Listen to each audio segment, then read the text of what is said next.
नमस्कार दोस्तों, हमें पता है कि इस समय आपको एक बेहद डरावनी भूतिया कहानी सुनने का मन हो रहा है और आप हिंदी हॉरर स्टोरी की कहानी सुनने के लिए पहुंच गए हैं। अगर आप यहां तक मेहनत करके आ ही गए हैं तो मैं आपसे वादा करता हूं कि अगर मैं आपका मन को पूरी तरह खुश नहीं किया तो मेरा यह कहानी बेकार। दोस्तों, अगर आपको अभी तुरंत डरना है तो आप सारे काम छोड़कर इस कहानी को शुरू से लेकर अंत तक बस सुन लीजिए। अगर आप ऐसा कर लेते हैं तो आपको पता चल जाएगा कि आखिर क्या होता है असली भूतिया कहानी, वो भी हिंदी में। तो चलिए ज्यादा बातें न करते हुए इस कहानी को शुरू करते हैं। अजीब लड़की की डरावनी कहानी। रमकलिया। जी हाँ, यही तो नाम था उस लड़की का। 16 वर्ष की रमकलिया अपने माँ बाप की इकलौती संतान थी। उसके माँ बाप उसका बहुत ही ख्याल रखते थे और उसकी हर मांग पूरी करते थे। अरे यहाँ तक कि हमारे गांव जवार के बड़े बुजुर्ग बताते हैं कि गांव क्या पूरे जवार में सबसे पहले साइकिल रमकलिया के घर पर ही खरीद कर आई थी। उस साइकिल को देखने के लिए गांव जवार टूट पड़ा था। रमकलिया उस समय उस साइकिल को लंगड़ी चलाते हुए गढ़ी, खेत खलिहान सब घुमाती थी। रमकलिया बहुत ही नटखट थी और लड़कों जैसा मटरगश्ती करती रहती थी। वह लड़कों के साथ कबड्डी, चिक्का आदि खेलने में भी आगे रहती थी। एक बार कबड्डी खेलते समय गलगोदही करने को लेकर झगड़ा हो गया। अरे देखने वाले तो बताते हैं कि रमकलिया ने विपक्षी टीम के लड़कों को दौड़ा दौड़ा कर मारा था, पानी पिला पिला कर मारा था। किसी के दांत से खून निकल रहा था तो कोई चिल्लाते हुए अपने घर की ओर भाग रहा था। रमकलिया से उसके हमउम्र लड़के पंगा लेना उचित नहीं समझते थे, क्योंकि उसके हमउम्र लड़के उसे उजड़ और झगड़ालू टाइप की लड़की मानते थे। कोई उसके मुंह लगना पसंद नहीं करता था। हाँ, यह अलग बात थी कि सभी लड़के उससे डरते थे। मई का महीना था, कड़ाके की गर्मी पड़ रही थी। रमकलिया खर दोपहरिया में अपनी साइकिल उठाए और गांव से बाहर अपने बगीचे की ओर चल दी। उसका बगीचा धोबरिया गढ़ी के किनारे था। इस बगीचे में आम और महुए के पेड़ों की अधिकता थी। यह बगीचा गांव से लगभग 1 किलोमीटर की दूरी पर था। बगीचे में पहुंचकर पहले तो रमकलिया खूब साइकिल हनहनाई, पूरे बगीचे में दौड़ाई और पसीने से तरबतर हो गई। उसने बगीचे के बीचों बीच एक मोटे आम के पेड़ के नीचे साइकिल खड़ी करके अपने दुपट्टे से चेहरे का पसीना पोंछने लगी।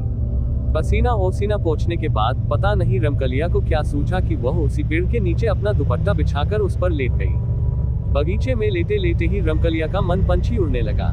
वह सोचने लगी कि उसके बाबूजी उसके लिए एक वर की तलाश कर रहे हैं। वह थोड़ा सकुचाई, थोड़ा मुस्काए और फिर सोचने लगी, एक दिन एक राजकुमार आएगा और उसे ब्याह कर ले जाएगा। पता नहीं वह कैसा होगा, कौन होगा, कहाँ का होगा। पता नहीं मैं उसके साथ खुश रह पाऊंगी कि नहीं, पर खैर जो ईश्वर की मर्जी होगी वही होगा। बाबूजी उसके लिए जैसा भी लड़का खोजेंगे वह उसी से शादी करके खुश रहेगी। उसे पक्का विश्वास था कि उसके बाबूजी उसकी शादी जरूर किसी धनवान घर में करेंगे, जहां उसकी सेवा के लिए जरूर कोई न कोई नौकरानी होगी। अभी रमकलिया इन्हीं सब विचारों में खोई थी कि उसे ऐसा आभास हुआ कि उसके सिर के तरफ कोई बैठकर उसके बालों में अंगुली पिरो रहा है। रमकलिया के साथ ऐसा पहली बार नहीं हो रहा था, ये तो आए दिन की बात थी। बकरी, गाय आदि चराने वाले लड़कियां या लड़के चुपके से उसके पीछे बैठकर उसके बालों में अंगुली पिरोते या सहलाते रहते थे, और रमकलिया भी खुश होकर उन्हें थोड़ा बहुत अपना साइकिल चलाने को देती थी। पर पता नहीं क्यों आज रमकलिया को यह आभास हो रहा था कि अंगुली कुछ इस तरह से पिरोई जा रही है कि कुछ अलग सा ही एक अनजान आनंद का एहसास हो रहा है। ऐसा लग रहा है कि कोई बहुत ही प्रेम से बालों को सहलाते हुए अपनी अंगुलियां उसमें पिरो रहा है। आज रमकलिया को एक अलग ही आनंद मिल रहा था, जिसमें उसके यौवन की खुमारी भी छिपी लग रही थी। उसके शरीर में एक हल्की सी गुदगुदी हो रही थी और उसे अंगड़ाई लेने की भी इच्छा हो रही थी, पर वह बिना शरीर हिलाए चुपचाप लेटी रही। उसे लगा कि अगर उठकर बैठ गई तो यह स्वर्ग का आनंद पता नहीं दोबारा मिलेगा कि नहीं। उसने बिना पीछे मुड़े ही धीरे से कहा कि 10 मिनट और ऐसे ही उंगलियां घुमाओ तो मैं 1 घंटे तक तुम्हें साइकिल चलाने के लिए दूंगी। पर पीछे से कुछ भी आवाज नहीं आई। फिर भी रमकलिया मदमस्त लेटी रही। उसे हल्की हल्की नींद आने लगी। शाम हो गई थी और रमकलिया अभी भी बगीचे में लेटी थी। तभी उसे उसके बाबूजी की तेज आवाज सुनाई दी, रामकली, बेटी रामकली, अरे कब से यहाँ आए हैं? मैं और तुम्हारी माँ कब से तुम्हें खोज रहे हैं। इस सुनसान बगीचे में जहाँ कोई भी नहीं है, तुम निडर होकर सो रही है। रमकलिया ने करवट ली और अपने बाबूजी को देखकर मुस्काए। उसके बाबूजी उसे घर चलने के लिए कहकर घर की ओर चल दिए। रमकलिया उठी, साइकिल उठाए और लगड़ी मारते हुए गांव की ओर चल दी। उस रात पता नहीं क्या हुआ कि रमकलिया ठीक से सो न सकी। पूरी रात करवट बदलती रही। जब भी सोने की कोशिश करती, उसे बगीचे में घटी आज दोपहर की घटना याद आ जाती। वह बार बार अपने दिमाग पर जोर डालकर यह जानना चाहती थी कि आखिर कौन था वह पछता रही थी। उसे लग रहा था कि पीछे मुड़कर उसे उससे बात करनी चाहिए थी, लेकिन वह करे भी तो क्या करे। उस अनजान व्यक्ति के कोमल प्यार भरे स्पर्शों से उसे अचानक कब नींद आ गई थी पता ही नहीं चला था। अरे अगर उसके बाबूजी बगीचे में पहुंचकर उसे जगाते नहीं तो पता नहीं कब तक सोती रहती। सुबह जल्दी जगकर रमकलिया फिर अपनी साइकिल उठाए और उस बगीचे में चली गई। सुबह की ताजी हवा पूरे बगीचे में हिचकोले ले रही थी, पर पता नहीं क्यों सरसराती हवा में, पत्तियों टहनियों से बात करती हवा में रमकलिया को एक भीनी भीनी मदमस्त कर देने वाली सुगंध का आभास हो रहा था। उसे ऐसा लग रहा था कि आज पवन देव उसके बालों से खेल रहे हैं। वह लगभग 1 घंटे तक बगीचे में रही और फिर घर वापस आ गई। घर आने के बाद रमकलिया पता नहीं किन यादों में खोई रही। उसी दिन फिर से खड़खड़ दोपहरिया में रमकलिया का जी नहीं माना और वह साइकिल उठाकर बगीचे की ओर चली गई। बगीचे में 3-4 राउंड साइकिल दौड़ाने के बाद फिर रमकलिया एक आम के पेड़ के नीचे सुस्ताने लगी। उसे कुछ सूझा, वह हल्की सी मुस्काए और अपने दुपट्टे को अपने सर के नीचे लगाकर सोने का नाटक करने लगी। अभी रमकलिया को लेटे 2-4 मिनट भी नहीं हुए थे कि उसे ऐसा लगा कि कोई उसके बालों में अंगुली पिरो रहा है। वह कुछ बोली नहीं, पर धीरे धीरे अपना हाथ अपने सर पर ले गई। वह उस अंगुलियों को पकड़ना चाहती थी जो उसके बालों में घुसकर बालों से खेलते हुए उसे एक सुखद आनंद की अनुभूति करा रही थी। पर उसने जो अपने हाथ अपने सर पर ले गई, वहां उसे कुछ नहीं मिला, पर ऐसा लग रहा था कि अभी भी कुछ उंगलियां उसके बालों से खेल रही हैं। रमकलिया को बहुत ही अचंभा हुआ और वह तुरंत उठकर बैठ गई। पीछे सर घुमाकर देखी तो गजब हो गया, पीछे कोई नहीं था। उसे लगा कि शायद जो था वह इस पेड़ के पीछे छिप गया हो, पर फिर उसके मन में एक बात आई कि जब वह अपना हाथ सर पर ले गई थी तो वहां कुछ नहीं मिला था, फिर भी बालों में अंगुलियों के सुखद स्पर्श कैसे लग रहे थे। खैर वह उठकर खड़ी हो गई और पेड़ के पीछे चली गई, पर वहां भी कोई नहीं। अब वह बगीचे में आसपास दौड़ लगाई, पर से कोई नहीं दिखा। फिर वह अपने साइकिल के पास आए और तेजी से चलाते हुए गांव की ओर भागी। उसे डर तो नहीं लग रहा था, पर कहीं ना कहीं एक रोमांचित अवस्था जरूर बन गई थी, जिससे उसके रोंगटे खड़े हो गए थे। आज की रात फिर रमकलिया सो न सकी। आजकल उसे अपने आप में बहुत सारे परिवर्तन नजर आ रहे थे। उसे ऐसा लगने लगा था कि वह अब विवाह योग्य हो गई है। वह बार बार शीशे में अपना चेहरा भी देखती। अब उसमें थोड़ा शर्माने के गुण भी आ गए थे। बिना बात के ही कुछ याद करके उसके चेहरे पर एक हल्की मुस्कान फैल जाती। पता नहीं क्यों उसे लगने लगा था कि उसके बालों से खेलने वाला कोई उसके गांव का नहीं, अपितु कोई दूसरा सुंदर युवा है, जो प्यार से वशीभूत होकर उसके पास खींचा चला आता है और चुपके से उसके बालों से खेलने लगता है। फिर उसके दिमाग में कौंधा की जो भी है वह बहुत शर्मिला और साथ ही फुर्तीला भी, क्योंकि पता नहीं कहाँ छूमंतर हो गया कि दिखा ही नहीं। रमकलिया के दिमाग में बहुत सारी बातें दौड़ रही थी, पर सब सुखद एहसास से भरी, रोमांचित करने वाली ही थी। अब तो जब तक रमकलिया अपने बगीचे में जाकर 1-2 घंटे लेट नहीं लेती तब तक उसका जी ही नहीं भरता। रमकलिया का अब प्रतिदिन बगीचे में जाना और एक अलौकिक प्रेम की ओर कदम बढ़ाना शुरू हुआ। एक ऐसा अनजाना नासमझ प्रेम जो रमकलिया के हृदय में हिचकोले ले रहा था। वह पूरी तरह से अनजान थी इस प्रेम से, फिर भी हो गई थी इस प्रेम की दीवानी। पहली बार प्रेम के इस अनजाने एहसास ने उसके हृदय को गुदगुदाया था, एक स्वर्गिक आनंद को उसके हृदय में उपजाया था। एक दिन सूर्य डूबने को थे। चरवाहे अपने गाय भैंस बकरियों को हाँकते हुए गांव की ओर चल दिए थे। अंधेरा छाने लगा था। ऐसे समय में रमकलिया को पता नहीं क्या सूझा कि वह अपनी साइकिल उठाए और बगीचे की ओर चली गई। आज उसने बगीचे में पहुंचकर साइकिल को एक जगह खड़ा कर खुद ही पास में खड़ी हो गई। उसे कुछ सूझ नहीं रहा था।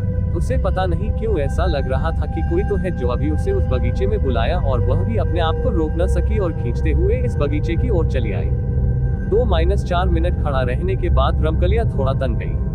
अपने सुकोमल हृदय को कठोर बनाकर बुदबुदाई, अगर यह कोई इंसान न होकर भूत निकला तो। खैर जो भी हो, मुझे पता नहीं क्यों इस रहस्यमयी जीव से मुझे प्रेम हो गया है। भूत हो या कोई दैवी आत्मा, अब तो मैं इससे मिलकर ही रहूंगी। इंसान को अपना बनाता है, मैं अब इस दैवी आत्मा को अपना हमसफर बनाऊंगी। देखती हूँ इस अनजाने अनसमझे प्यार का परिणाम क्या होता है। अगर वह इंसान नहीं तो कौन है और किस दुनिया का रहने वाला है, कैसी है उसकी दुनिया। यह सब सोचती हुई रमकलिया अपने साइकिल का हैंडल पकड़ी और उसे डुगराते हुए बगीचे से बाहर आने लगी। अब बगीचे में पूरा अंधेरा पसर गया था और साथ ही सन्नाटा भी। हाँ, रह रहकर कभी कभी गांव की ओर से कोई आवाज उठाती थी। ऐसे समय में रमकलिया को पता नहीं क्या सूझा कि वह अपनी साइकिल उठाए और बगीचे की ओर चली गई। आज उसने बगीचे में पहुंचकर साइकिल को एक जगह खड़ा कर खुद ही पास में खड़ी हो गई। उसे कुछ सूझ नहीं रहा था। उसे पता नहीं क्यों ऐसा लग रहा था कि कोई तो है जो अभी उसे उस बगीचे में बुलाया, और वह भी अपने आप को रोक न सकी और खींचते हुए इस बगीचे की ओर चली आई। 2-4 मिनट खड़ा रहने के बाद रमकलिया थोड़ा तन गई। अपने सुकोमल हृदय को कठोर बनाकर बुदबुदाई, अगर यह कोई इंसान न होकर भूत निकला तो। खैर जो भी हो, मुझे पता नहीं क्यों इस रहस्यमयी जीव से मुझे प्रेम हो गया है। भूत हो या कोई दैवी आत्मा, अब तो मैं इससे मिलकर ही रहूंगी। इंसान को अपना बनाता है, मैं अब इस दैवी आत्मा को अपना हमसफर बनाऊंगी। देखती हूँ इस अनजाने अनसमझे प्यार का परिणाम क्या होता है। अगर वह इंसान नहीं तो कौन है और किस दुनिया का रहने वाला है, कैसी है उसकी दुनिया। यह सब सोचती हुई रमकलिया अपने साइकिल का हैंडल पकड़ी और उसे डुबराते हुए बगीचे से बाहर आने लगी। अब बगीचे में पूरा अंधेरा पसर गया था और साथ ही सन्नाटा भी। हाँ, रह रहकर कभी कभी गांव की ओर से कोई आवाज उठाती थी। रात को रमकलिया अपने कमरे में बिस्तरे पर करवटें बदल रही थी। नींद उसकी आंखों से कोसों दूर थी। एक अजीब सिहरन गुदगुदी का एहसास हो रहा था उसको। उसे कभी हंसना तो कभी रोना आ रहा था। तभी अचानक उस कमरे के जंगले से एक बहुत ही तेज डरावनी सरसराती हवा अचानक कमरे में प्रवेश की। बिना बहती हवा के अचानक कमरे में बैठी इस डरावनी हवा से रमकलिया थोड़ी सहम गई और फटाक से उठकर बैठ गई। उसकी सांसें काफी तेज हो गई थी। वह धीरे धीरे लंबी सांस लेकर अपने बढ़ते दिल की धड़कन को भी काबू में करने का प्रयास किया। तभी उसे ऐसा लगा कि कोई उसके कान में हौले हौले भारी आवाज में गुनगुना रहा हो। बढ़ती दिल की धड़कन कुछ तो कह रही है, मैं तेरा दीवाना जलता परवाना हूँ, तू क्यों नहीं समझ रही है। इसी के साथ उसे लगा कि वह सरसराती हवा उसके बिस्तरे के बगल में हल्के से मूर्त रूप में स्थिर हो गई है, पर कुछ भी स्पष्ट नहीं है। अचानक उसे लगा कि वही बगीचे में वाले सुकोमल हाथ फिर से उसके बालों के साथ खेलने लगे हैं, उसे एक चरम आनंद की अनुभूति करा रहे हैं। वह चाहकर भी कुछ न कह सकी और धीरे धीरे फिर से लेट गई। अरे यह क्या, उसके लेटते ही ऐसा लगा कि उसके कमरे में रखी एक काठ कुर्सी सरकते हुए उसके सिरहाने की ओर आ रही है। वह करवट बदली और उस काठ कुर्सी की ओर नजर घुमाई, तब तक वह काठ कुर्सी उसके सिरहाने आकर लग गई। फिर बिना कुछ कहे एक मदमस्त अलहड़ प्रेमांगना की तरह हंगराई लेते हुए, सांसों को तेजी के साथ छोड़ते हुए वह फिर से चुपचाप बिस्तरे पर लेट गई। उसके लेटते ही वह सुकोमल हाथ फिर से उसके बालों से खेलने लगे। वह एक कल्पित दुनिया की सैर पर निकल गई। यह कल्पित दुनिया अलौकिक थी। इस दुनिया की इकलौती राजकुमारी रमकलिया ही थी जिसे एक अपने सेवक से प्रेम हो गया था। वह इस कल्पित दुनिया में आनंदित होकर विचरण कर रही थी। अचानक रमकलिया को इस कल्पित दुनिया से बाहर आना पड़ा, क्योंकि इसे लगा कि कोई उसका सिर पकड़कर जोर जोर से हिला रहा है, यानी जगाने की कोशिश कर रहा हो।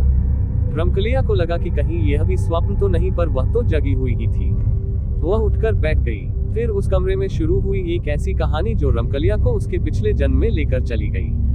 रमकलिया बिस्तरे पर सावधान की मुद्रा में बैठी हुई थी। काठ कुर्सी पर मूर्त रूप में पर पूरी तरह से अस्पष्ट हवा का रूप विराजमान था और वहां से एक मर्दानी भारी आवाज सुनाई दे रही थी। वह आवाज कह रही थी, रमकलिया तू मेरी है, सिर्फ मेरी। मैं पिछले 2-3 जन्मों से तुझे प्रेम करता आ रहा हूँ। मैंने हर जन्म में तुझे अपनाने के लिए कुछ न कुछ गलत कदम उठाया है, पर इस जन्म में मैं तुझे सच्चाई से पाना चाहूंगा। वह आवाज आगे बोली, याद है पिछले जन्म में भी मैं तुझे अथाह प्रेम करता था, पर तू मेरे प्रेम को नहीं समझ सकी और मैं भी बावला पागल तुझे पेड़ से धक्का दे दिया था। यहाँ मैं आप लोगों को रमेशरा की कहानी की याद दिलाना चाहूंगा, जो गांव की गोरी थी और उसे एक भेड़िहार का लड़का अपना बनाना चाहता था, पर रमेशरा के पिता द्वारा मना करने पर उस भेड़िहार पुत्र ने आत्महत्या कर ली थी और प्रेत हो गया था। बाद में वही प्रेत रमेशरा को ओल्हा पाती खेलते समय धक्का दे दिया था और वही रमेशरा अब रमकलिया के रूप में फिर से पैदा हुई थी। आभार, मैं वही हूँ पर अब बदल गया हूँ। भले मैं आत्मा हूँ, एक प्रेत हूँ, पर अब मैं अपनी प्रियतमा का कोई अहित नहीं करूंगा और अब उसे नफरत से नहीं प्रेम से जीतूंगा। उस हवा रूपी आवाज की बातें सुनकर रमकलिया एक पागल प्रेमी की तरह उठकर उस कुर्सी पर विराजमान मूर्त पर अस्पष्ट हवा से लिपट गई। वह सिसक सिसक कर कहने लगी, तुम जो भी हो पर है मेरा प्रियतम, मैं अब तेरे बिना जी नहीं सकती। तू अब देर न कर, अभी मेरी मांग में सिंदूर भर और मुझे अपना बना, मुझे सदा सदा के लिए अपने साथ ले चल। इतना कहने के बाद रमकलिया को पता नहीं अचानक क्या हुआ कि वह बिस्तरे पर गिर गई। सुबह सुबह रमकलिया के माता पिता रमकलिया के कमरे का दरवाजा पीटे जा रहे हैं, पर वह उठने का नाम नहीं ले रही है। रमकलिया के माता पिता बहुत ही परेशान हैं क्योंकि रमकलिया के कमरे से कोई सुगबुगाहट नहीं आ रही है। आसपास के कुछ लोग भी एकत्र हो गए हैं। सब चिल्ला चिल्ला कर रमकलिया को जगाना चाहते हैं। अंततः रमकलिया के माता पिता ने कमरे का दरवाजा तोड़ने का फैसला किया क्योंकि वे अब किसी अनहोनी की आशा में पीले पड़ते जा रहे थे। लकड़ी के दरवाजे पर कसकर एक लात पड़ते ही अंदर से लगी उसकी किल्ली निकल गई और भड़ाक से करके दरवाजा खुल गया। दरवाजा खुलते ही रमकलिया के माता पिता रमकलिया के बिस्तर की ओर भागे। साथ में आसपास के कई लोग भी थे। रमकलिया के कमरे का हुलिया पूरी तरह से बदला हुआ था। कमरे में एक अजीब भीनी भीनी खुशबू पसरी हुई थी और साथ ही रमकलिया के बिस्तरे पर तरह तरह के फूल बिछे हुए थे। पास पड़ी कुर्सी पर सिंदूरे का एक डिब्बा पड़ा हुआ था और ऐसा लग रहा था कि बिस्तरे पर रमकलिया नहीं, कोई नवविवाहिता लाल साड़ी पहनकर औंधे मुंह लेटी हुई है। रमकलिया की मां ने देर न की और बिस्तरे पर सोई उस महिला को झकझोरने लगी। अरे यह क्या! उस सोई तरुणी ने करवट बदला और आंखें मलते हुए उठकर बैठ गई। सभी लोग अचंभित तो थे ही, पर रमकलिया का यह रूप देखकर उन्हें सांप भी सूंघ गया था। दरअसल वह रमकलिया ही थी, पर वह एक नवविवाहिता की तरह सजरी संवरी हुई थी। उसके हाथों में लाल लाल चूड़ियां थी तो पैर में महावर लगा हुआ था। पता नहीं कहां से उसके पैर में नए छागल भी आ गए थे। सर पर सोने का मंगटिक्का शोभा पा रहा था और उस मंगटिक्के के नीचे सिंदूर की हल्की आभा बिखरी हुई थी। सभी लोग हैरान परेशान। अरे रात को ही तो रमकलिया अपने कमरे में आई थी। रात को उसके कमरे में कोई सुगबुगाहट भी नहीं हुई, दरवाजा भी नहीं खुला, तो इतना सारा सामान कहां से आ गया था उसके कमरे में? उसे एक नवदुल्हन की तरह कौन सजा गया था? क्योंकि उसको जिस तरह से सजाया गया था उससे ऐसा लग रहा था कि कोई 8-10 महिलाओं ने 2-4 घंटे मेहनत करके उसे सजाया है।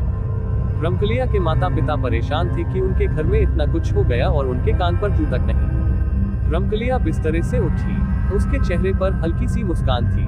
वह अपने कमरे में स्तब्ध खड़े लोगों, विशेषकर अपने पिता और माता की ओर देखने लगी। वह धीरे धीरे चलकर अपने माता के पास गई और उनके गले लग गई। उसने कहा कि माँ, मैं अब विवाहिता हूँ। इसके बाद भी उसकी माँ कुछ बोल न सकी। सभी लोग आश्चर्य में डूबे। धीरे धीरे यह बात गांव क्या पूरे जवार और जिले में फैल गई। लोग रमकलिया के गांव की तरफ आते और सच्चाई जानने की कोशिश करते, पर गांव के लोगों की सुनी बातों पर अविश्वास से सिर हिलाते चले जाते। जी हाँ, उस रात उस प्रेत ने रमकलिया से विवाह करके उसे सदा के लिए अपना बना लिया था। तो दोस्तों, कहानी कैसी लगी नीचे कमेंट कीजिए। अगर कहानी अच्छी लगी तो वीडियो लाइक और चैनल को सब्सक्राइब जरूर करें। मिलते हैं ऐसे ही और डरावनी कहानी लेके, तब तक के लिए शुभ रात्रि।